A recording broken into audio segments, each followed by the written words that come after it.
Hey guys, welcome back to Physics in the Flesh, Circular Motion, Static Friction on Banked Curve Part 2. Okay, so believe it or not, I actually just finished recording this video, and it occurred to me after I finished recording it that my microphone was off. So this is how much I like you guys. I'm redoing the entire problem from scratch.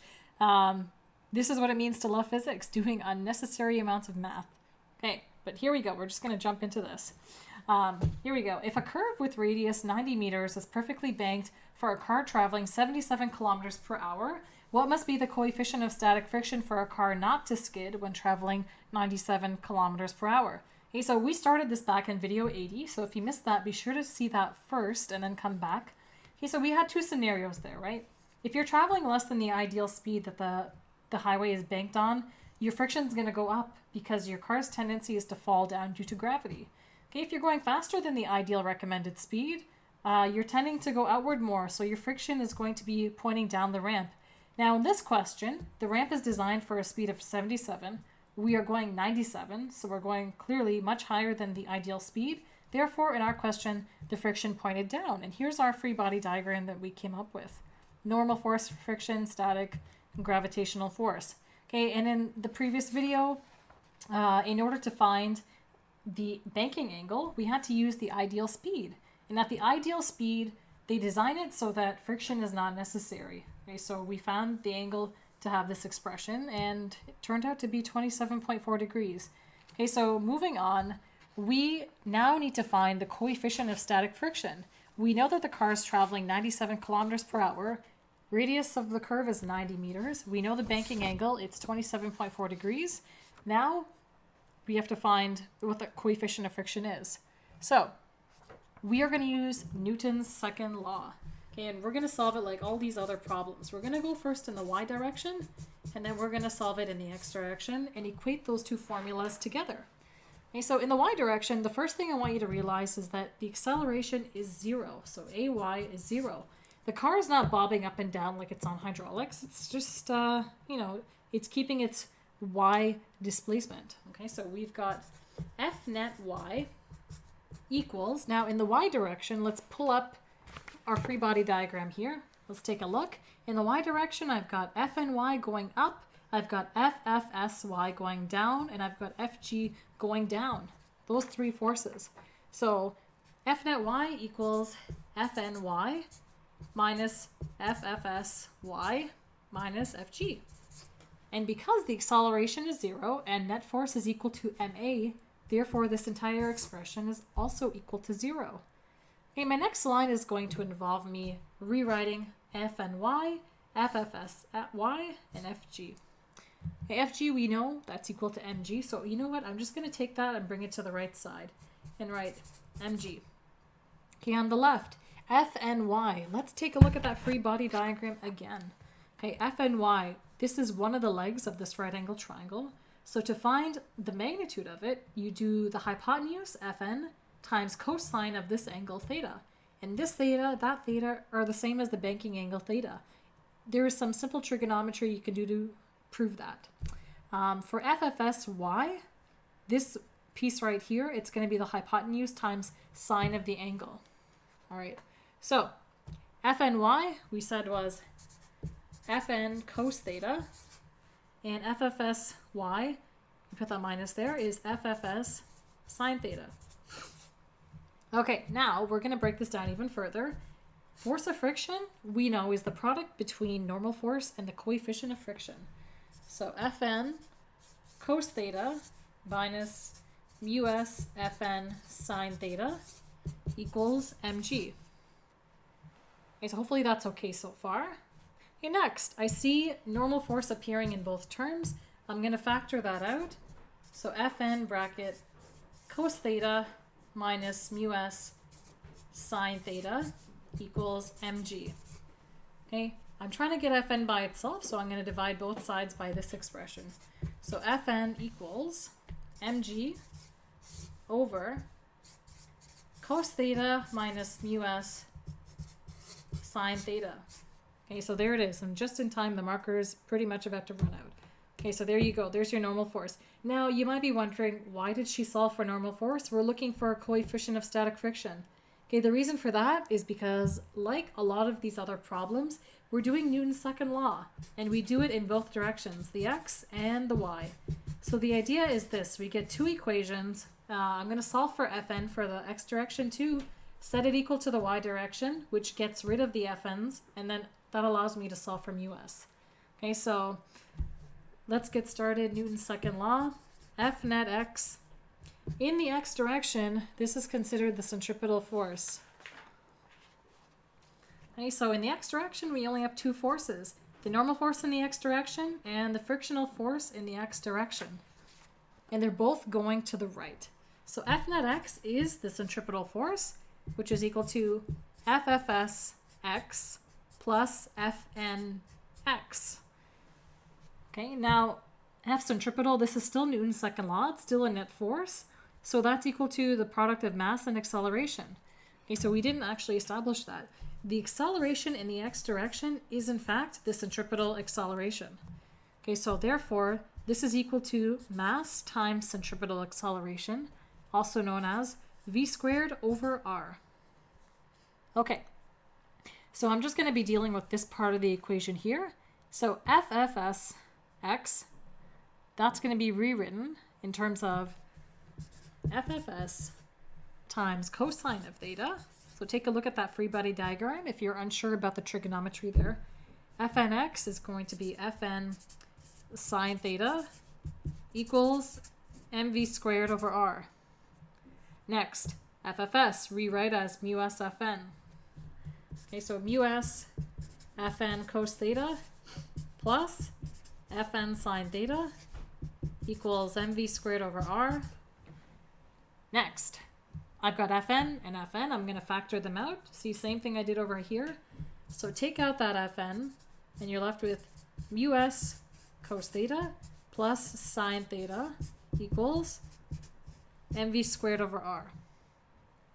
Now to get Fn by itself, divide both sides by mu s cos theta plus sine theta. So that goes down here and joins r in terms of a product.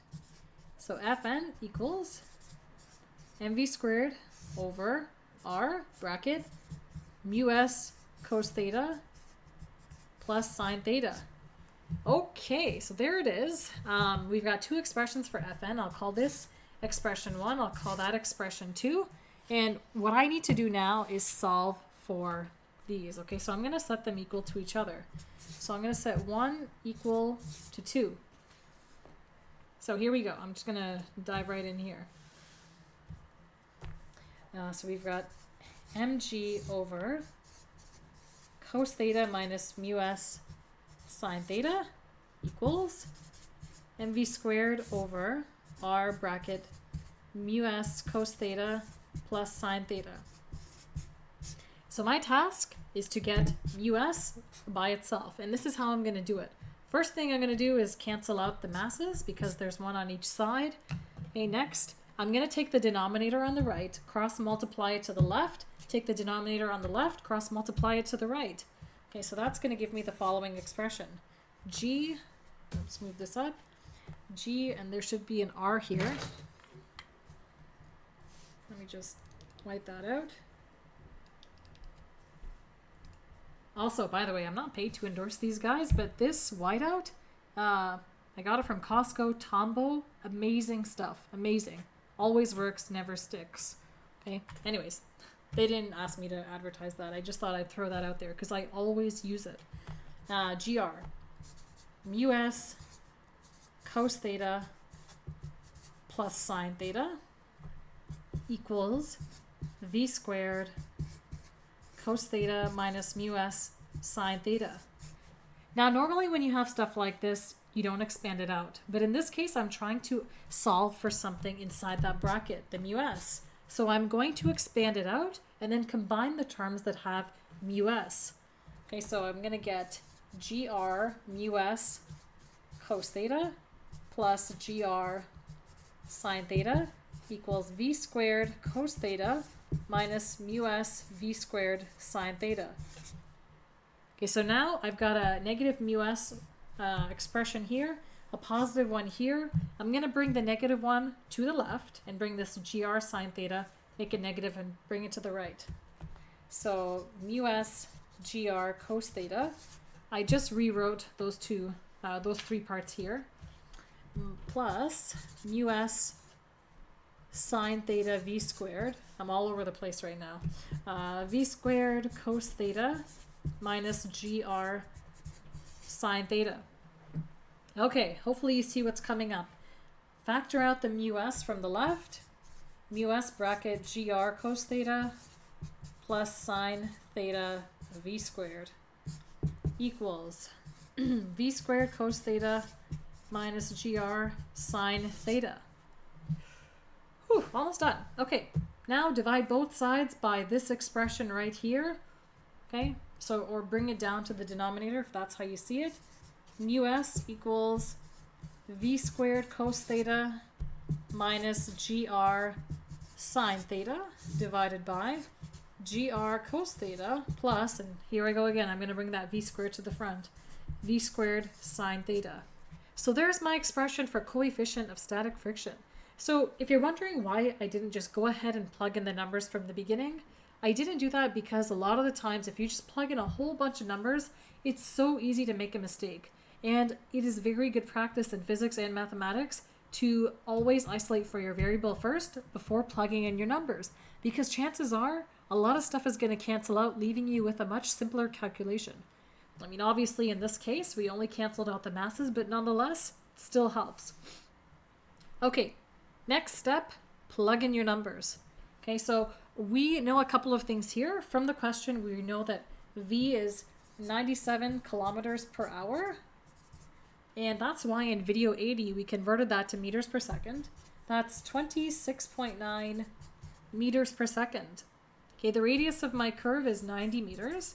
G is our usual 9.8 meters per second squared. The banking angle theta is 27.4 degrees. And that's everything. I just need to plug in my numbers, keep everything straight, and I'm home free. So mu s equals bracket 26.9 meters per second squared. Cosine bracket 27.4 degrees bracket minus 9.8 meters per second squared for G. R is 90 meters. Sine 27.4 degrees. So there's that. Okay. Divided by GR, 9.8 meters per second squared, times the 90 meter radius, times cosine 27.4 degrees, plus V squared, 26.9 meters per second squared, times sine of the angle, 27.4 degrees. Okay, whew. Almost done here, don't worry. So we do that. Now, you've got two options here. I mean, you can just go ahead, be a superhero, and plug in everything you see here and pray that you got the right answer. But if I were you, I would take the cautious route and calculate 1, 2, 3, 4 terms and then combine them at the very end. It reduces your chance of making a mistake like that. So I've got mu s equals this first quarter here, the 26.9 squared cos 27.4. You get 642.432 meters squared per second squared. The next nugget there, you're going to get 405.896 meters squared per second squared, divided by the third nugget, that's going to be 783.053 meters squared per second squared, and finally that last piece, 333.005 meters squared per second squared. Okay, so now you've simplified the problem a great deal. Let's go ahead and enter that in our calculators. And when you do that, you're going to get 0.21. And that is correct to the right number of sig figs, which is 2. And notice there are no units. That has to make sense because I've had meter per second squared on the top, meter squared per second squared on the bottom. Okay, that should have been in the top 2. Okay, if you have the same units on top and bottom, they cancel. And after all, the coefficient of friction is simply a ratio between friction and the normal force. So it doesn't have units. Okay, so I'm going to end the video there, guys. I hope you enjoyed it. If you have questions, be sure to leave them in the comment section below. Otherwise, have a good day, and I will catch you in video 82.